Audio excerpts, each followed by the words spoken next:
Hello, everyone, and welcome to the third episode of 3DM, the podcast where we explore all things data related. And most importantly, we put it in context for you and connect the dots between the data and what you should be doing to be a data-driven decision maker for your business so that you can achieve the best outcomes based on what's going on in the world around you. Today, I am so privileged to be joined by Jay Denton, the chief economist, the chief thinker, the chief visionary over at LaborIQ, which is a fantastic platform that I hope he'll tell us a little bit more about during the episode. But Jay, welcome to the show. Thanks for being here. Of course, Alex. Thanks for the intro. Thanks for having me. Of course, my pleasure. And we've talked many times in the past. I always enjoy our conversations and your perspective, particularly as it comes to labor market dynamics, what it means for businesses, what they should be doing about the data and hiring, attracting, and retaining workers. So let's go ahead and start right there. I'd love to hear a little bit more about your observations about the state of the labor market today, and what do you expect for the rest of 2023 and beyond? If we look at the numbers so far this year, 3 months in, Alex, we talked about this last fall. What might 2023 look like? I'll tell you, the phrase I wrote this week was the labor market has obliterated almost all forecasts I saw from economists heading into the year, which is terrific news for lots of folks out there. I would say specifically for folks who've been impacted by layoffs, that generally when this starts to, the economy and labor market starts to change, it's hard to get a job. Well, 1 million new jobs have been added just since the beginning of this year. Remarkable. Just incredible pace. Normally it would take until sometime early summer for that to happen. It's already happened in the first 3 months of 2023. So I would say overall performing very, very well, better than expected. Obviously, I would say some caution for the rest of this year. Economists more broadly, I think, are still a little bit pessimistic and waiting to see how some things play out, but really strong. I think the one caveat, though, obviously to mention is that the headline numbers never, ever tell you everything. And right now, what they mask is that overall the numbers look great, but certain industries are certainly feeling some pain, specifically related to housing with the interest rate impact, how it's slowed down the housing market, and not just the construction of housing, but any of those, like the home goods stores, furniture stores that tend to also benefit from it. That's where we're really seeing some pain in the market. So the financial industry, housing, obviously tech, I think for a different reason though. I think the tech jobs, we just saw probably some overhiring, overextending on compensation, if we roll back a year or two. But overall, I'll tell you, I don't know that we could have asked for a better start to the year for the labor market. Yeah, it's been really nice and a positive surprise to start off Q1. I hope that the momentum is able to continue, but with what's going on in the macroeconomy, certainly some deceleration in those numbers is to be expected. It's part of your longer view forecast, as we've discussed in the past. I do want to touch on one point in particular. Last month in March, we saw the first time that manufacturing actually contracted in the number of jobs. I wonder if you have any thoughts on that in context of the macro environment, and in particular that, the PMI for manufacturing has been declining and in contraction territory since October of 2022. So what are your thoughts on the manufacturing sector in particular? Well, my feeling is a lot of it goes back to just the price of goods overall has increased so dramatically that at some point consumers they can't buy as many things. And so if you can't buy as many things, you don't necessarily need to produce as many things. And the inflation numbers, I think, it's good to see how much they've been coming down recently, although it's going to take some time for, I would say to feel the full impact of that. But I would put it back on it, and that's been my thought for a while, that, consumers have a finite budget. It's not going up time and time again. I know we'll end up talking about compensation and how that relates, but if the same amount of dollars buy you fewer things, then fewer things ultimately need to be produced. And so that's why we thought that as we got into this year, we would start to see a little bit more moderate job growth because, we'd see some manufacturing job growth slow down, construction job growth, and it would have a little bit of a ripple effect. You've probably heard the term, as I have, a rolling recession. So different industries potentially being impacted at different points throughout this year. But I think that's probably the main cause. Yeah, I think that's a key point for our audience to take away from this conversation is that, when you hear the term recession, it tends to be talked about for the macroeconomy overall, but depending on the vertical market that you're in, depending on the size and the geographical location of your business, you might be feeling something totally different. So you need to pay attention to the right data at the right time and continue to be devoted to being that data-driven decision maker. So with that in mind, Jay, I think my goal is always to, teach a man to fish rather than giving them the fish. Can you share a few sources of data that you rely on for your labor market analysis and how you use them to predict and provide actionable advice to your clients? Yeah, Alex, my number one is your LinkedIn feed. I go in there and get Alex's analysis every time it comes out. You do a terrific job of summarizing some of this. Because the real challenge that I see, so I would like in kind of three phases. The Bureau of Labor Statistics puts out some really fantastic information every week. Some new indicator is being updated.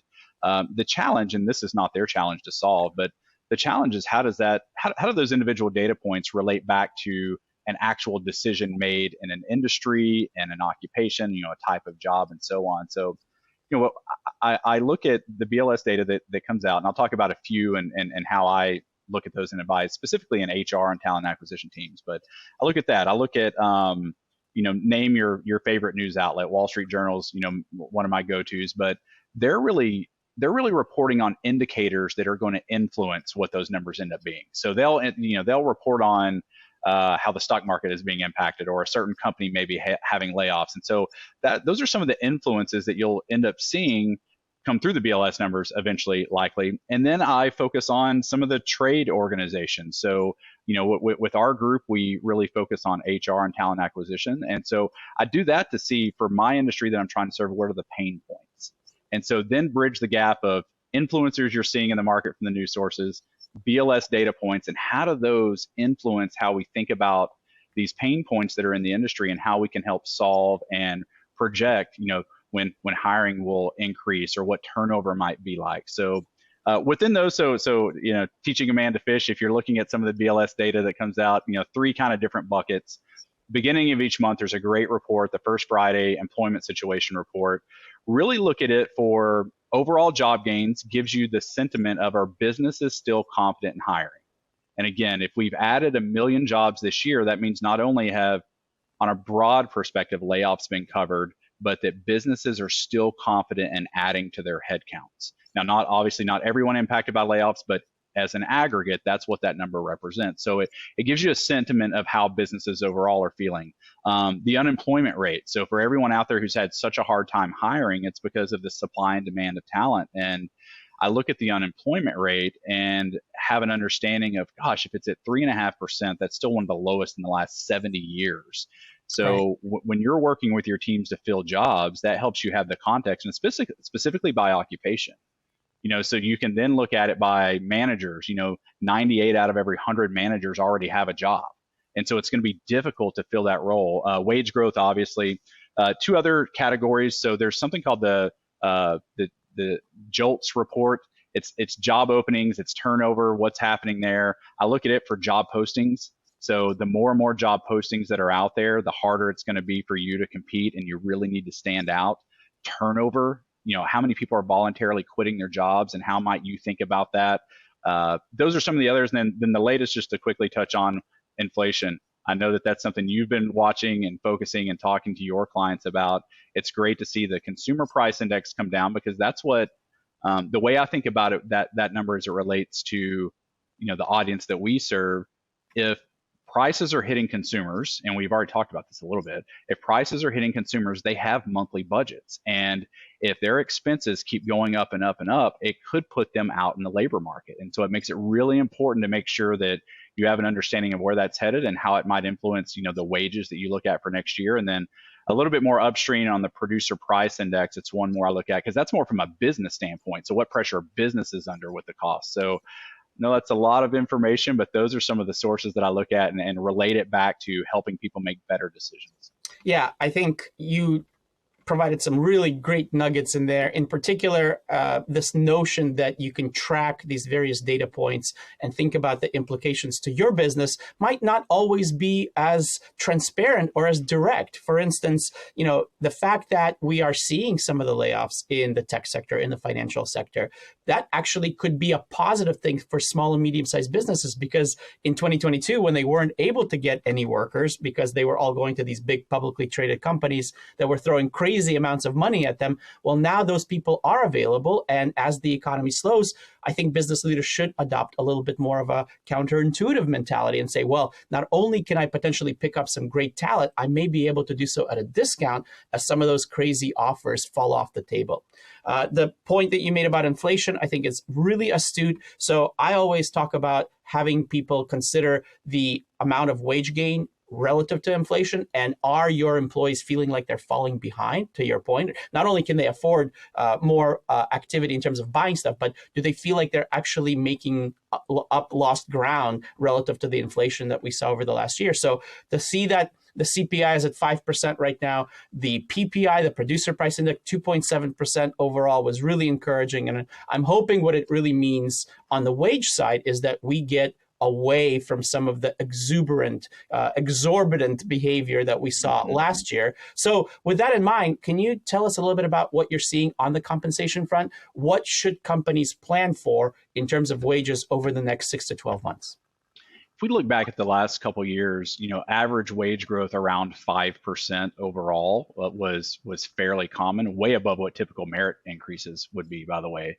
Switching jobs could have got you a 7 to 10% premium because of just how hot the labor market's been, or much higher, by the way. We've seen plenty much higher than that. The current number in terms of year over year changes in wages is down to 4.2%. It's the lowest since, I think, June of 2021. So employers have really been feeling some pain when they're trying to forecast headcount budgets and figure out, the biggest line item cost likely on their expenses has right. seen growth rates like they've never seen. So we do think that will continue to decelerate, maybe not to what we saw before the pandemic, or specifically if we roll back kind of middle of last decade, or it's maybe 2 to 3%. We still think it'll be 3.5% roughly. There will still be some competitive offers out there, but I think what we will see, to the point you just made, some of those offers that it seemed like there were so many at what I would call the top end of the bell curve, where just ultra competitive, huge hiring goals. The way to get there is to write big checks, even for people who might not quite have the experience that you would relate to that. I think some of that's going to simmer down, like I said, a bit this year, and won't quite be at the level that we've seen over the last couple. Couple things I'll be curious of. As employees start thinking about their next opportunity, will some actually now be willing to take a little bit less pay and to get some flexibility? And it depends obviously on the industry and the type of job within the industry. But some of the surveys that I've seen recently, especially with the return to the office, is that how much flexibility is valued, and will some candidates actually take a little bit less than even their current role just to maintain that flexibility? Yeah, absolutely. And this idea of taking less money, I want to make sure that our audience is very clear. When you see wage growth coming down, what we're talking about is not a decline in what people are getting offered and are being paid, but rather the pace of growth of the salaries or the overall compensation package is just diminishing over time. So you should still, as a business leader, be planning for a higher payroll budget over the course of the next 12 months, because you're still going to have to provide those cost of living adjustments, COLA raises, merit increases for those that deserve it beyond that. So you absolutely will continue to see pressure in terms of the cost of your people, but it's just not going to be as great of a pressure as we saw over the last 12 to 24 months. Wouldn't you agree, Jay?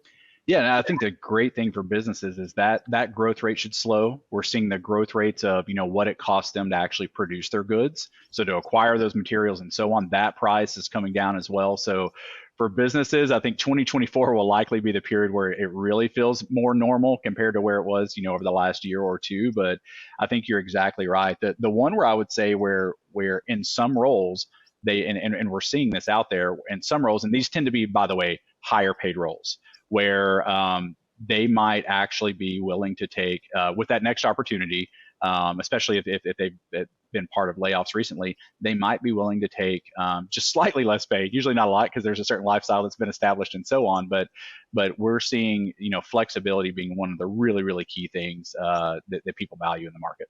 Yeah, and it's a great reminder to the business community that you have various levers that you're able to pull in addition to compensation. Flexibility of work schedule, certainly at the top of that list for most people.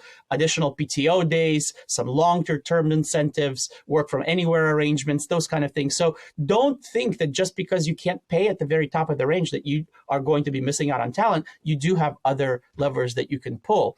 And one of the great go-to platforms and tools that I have relied on over the last 2 years of doing this type of work has been LaborIQ. So, Jay, I hope you can tell us a little bit about the platform itself, where the data comes from, and most importantly, how can businesses use compensation information to make better decisions regarding their talent, both when it comes to new hires and their existing workers? LaborIQ itself is really out to solve a problem that employers face of figuring out, especially over the last couple of years, what's the real going rate today for talent? And not just using salary survey information, which tends to lag for a variety of reasons. People included in the surveys might have gotten their last raise 3 years ago, or some could have been hired yesterday. It's a mix, and even the results themselves tend to lag. So our focus is to bring that information up to date, but then really, what's the going rate for new hires? And we recommend that for thousands of jobs all across the United States, healthcare, manufacturing, tech, HR, name it. Where we cover all those different industries and types of jobs. The way that people are using it and really trying to be proactive, and I would say start by, when you think about new and existing, start with existing. The reason that you end up having new usually is because you had turnover. So we're projecting this year roughly about 69 million hires. Only about 1 to 2 million of that are actual new jobs. 67 million plus are you backfilling a role that either voluntarily or involuntarily turned over. So first focus on your existing employees and understand, what could they get in the open market today? And it's not that you can always meet that number, but the knowledge and the power and the decision making you can have from that can change your company, and specifically around turnover, because people, they're the ones who produce the stuff, the things that, where the businesses are able to make their revenues and so on.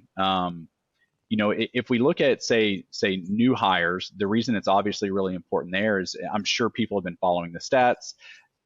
We've roughly had twice as many jobs open as people to fill them. So it's a crowded market to try to get talent. If you're not there on your offer, you're never going to be able to fill that role. Or if you are, it's going to take you longer to figure out where the market actually is today. So, those are the places where we really help to make sure that people have an understanding of where the market is right now, and they're able to benchmark individual jobs or current employees' salaries to those rates. Something that I would mention in terms of, some other strategic type ways to think through it. I was on a call just this week talking with a firm, but I've seen this a lot where companies oftentimes are so used to looking at pay just in their industry, and we offer that as well, where you can dial it into manufacturing or whatever industry you'd like to look at. But sometimes they get so focused on what their industry is paying, they miss the broader picture of, but this is what the market's paying, especially for transferable types of jobs and skills like an accountant, even a software developer. I mean, we've worked with manufacturing firms where they've lost talent to software developers, but they're like, well, in manufacturing, this is what we pay. And we go, but who are you losing your people to? And so they have the lens within the tool to really look at their own industry or look at the broader set to really have a better understanding there. And then just one more point I would make would be on, from a strategy perspective, for those types of roles that can be remote, people looking at, various metropolitan areas across the country for hiring, not just their own.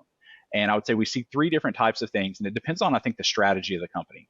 So oftentimes, if they're trying to keep expenses down as much as they can, they'll look at lower cost metros and pay what is a competitive rate in that metro. So it's, you might be on the coast and you're able to find someone maybe in the Southeast or Southwest that it's a very compelling rate for them, and it's good for you as a company. And so that's a strategy to help keep maybe expenses lower and still get the same quality output. The other two, I would say, from either a pay equity standpoint or from a ability to capture even more talent would be they use a national benchmark of pay rather than their own location, or they might benchmark to a corporate headquarters. So a firm in San Francisco might say, hey, we're going to pay everyone San Francisco pay. And when they go and offer that rate, so they're not about cost savings, they're about how do we acquire more talent. And so they'll find some of the places where there's a bigger delta between their corporate location and maybe that local pay, and it makes them even more attractive. And we saw obviously a lot of that over the last couple of years. Yeah, there's so much great advice in there that I really hope the listeners take heed of the observation that Jay has just shared with you in terms of how their clients are leveraging this data. A couple of points that I'll add. You mentioned salary surveys. A lot of companies still default to using that information. I've worked with a lot of organizations recently that are trying to produce salary surveys, and they're talking about participation rates in the low single digits. Nobody wants to take part in salary surveys anymore. When companies actually do provide data, oftentimes they actually are incentivized to mislead because they'll underreport. That way they can seem like they're paying higher rates than what the salary survey says. And of course, to Jay's point, it's outdated by the time it comes out with the market moving as quickly as it does. So I think it's absolutely critical to make sure that you have a reliable, accurate, and timely source of compensation data. I am a strong proponent of the LaborIQ platform. Certainly feel free to check out their website and see what it has to offer for your organization. One of the things that you mentioned, Jay, that I wanted to just kind of explore a little bit more is the pay transparency. This is something that's relatively new in the marketplace. It's very different at the state level. What are you seeing in that aspect of the compensation landscape? There are a handful of states that have implemented pay transparency. I don't think it has gone as well as what their intentions were. We still see some really large ranges.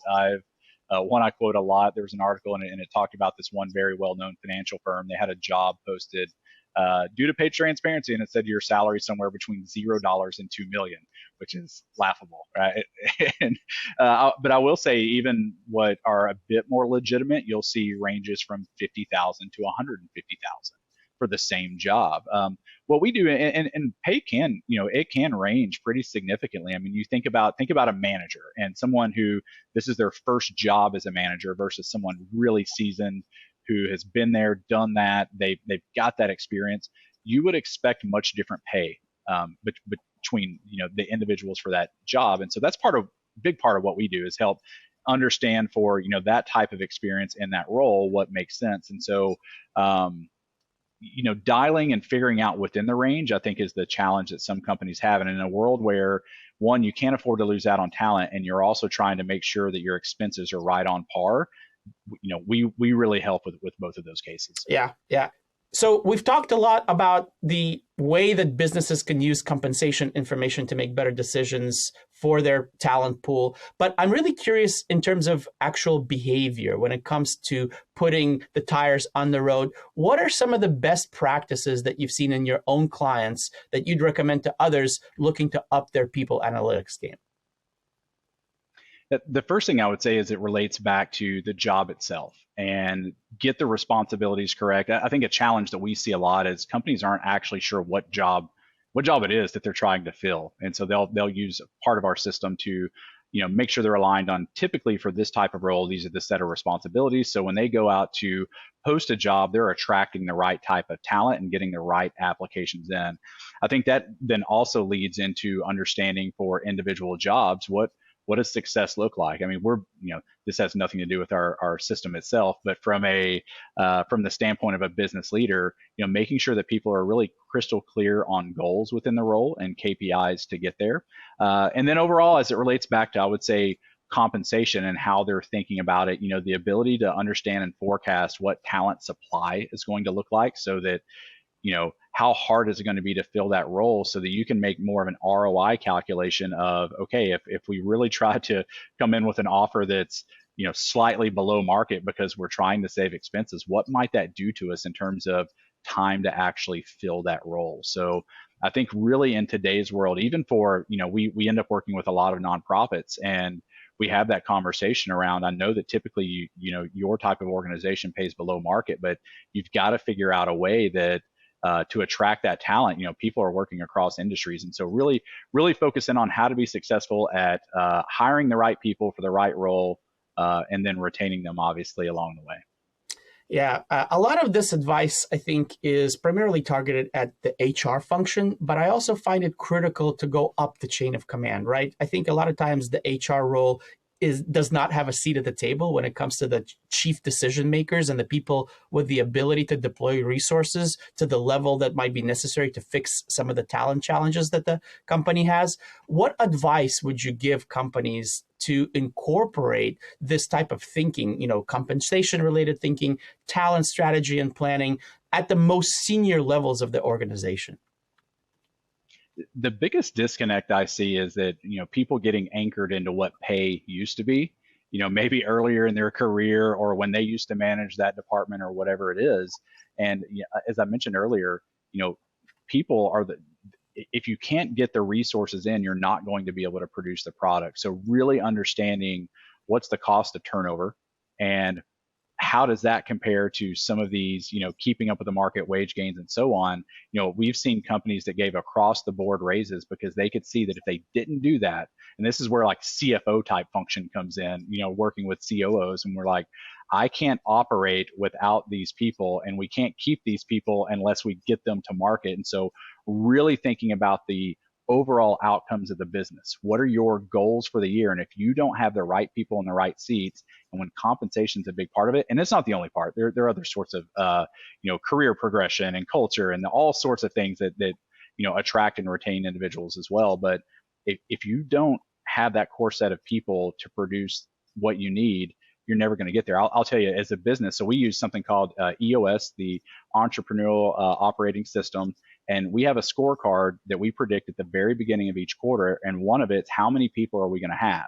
And then from that, what are our revenue targets? And if we don't have the people, how are we going to hit the revenue targets?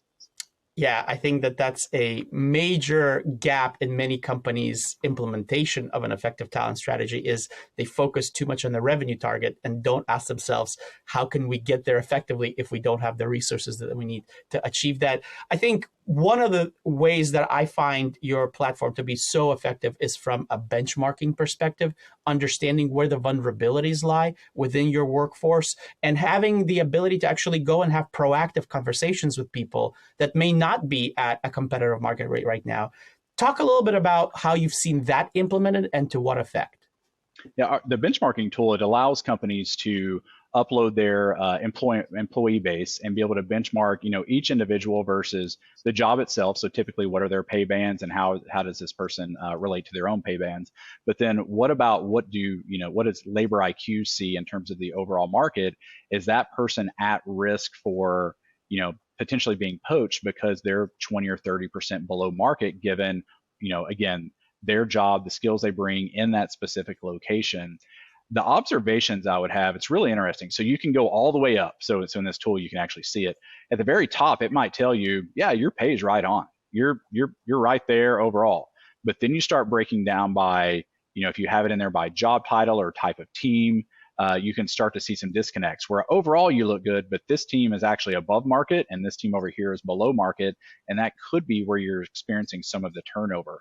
Then you can go obviously all the way down to the employee level, and companies are using it for a variety of things. Again, leveraging it, taking it offline, looking at how they would implement pay equity strategies and so on.